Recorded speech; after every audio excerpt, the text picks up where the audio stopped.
విచారణ పేరిట తన తండ్రిని పోలీసులు వేధిస్తున్నారంటూ చిత్తూరు జిల్లా దేవలంపేట సర్పంచ్ కుమారుడు ప్రసాద్ ఆవేదన వ్యక్తం చేశారు. అంబేద్కర్ విగ్రహానికి నిప్పు పెట్టిన వాళ్ళని వదిలేసి ఫిర్యాదు చేసిన తన తండ్రినే పోలీస్ స్టేషన్లకు తిప్పుతున్నారని ఆవేదన వ్యక్తం చేశారు. నేరం చేసింది తామేనని ఒప్పుకోవాలని పోలీసులు ఒత్తిడి చేస్తున్నారని వాపోయారు. తన తండ్రి ఎక్కడున్నారో ఎలా ఉన్నారో తెలియటం లేదని ఆందోళన వ్యక్తం చేశారు.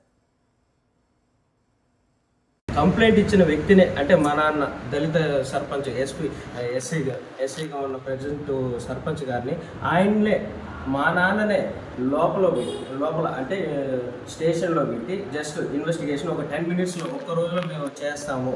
కంప్లైంట్ ఇచ్చిన వ్యక్తి ఏ విధంగా ఇచ్చారు, ఎవరెవరి కాల్స్ వచ్చి ఇవంతా మేము ఎంక్వైరీ చేసి మీకు పూర్తి డీటెయిల్స్గా మీకు ఇస్తాము, ఇమీడియట్గా రిలీజ్ చేస్తామని మా నాన్నని తీసుకెళ్ళి 1 రోజు అంటే 1 రోజు అని చెప్పారు. ఇప్పుడు దాదాపుగా 3 రోజులు.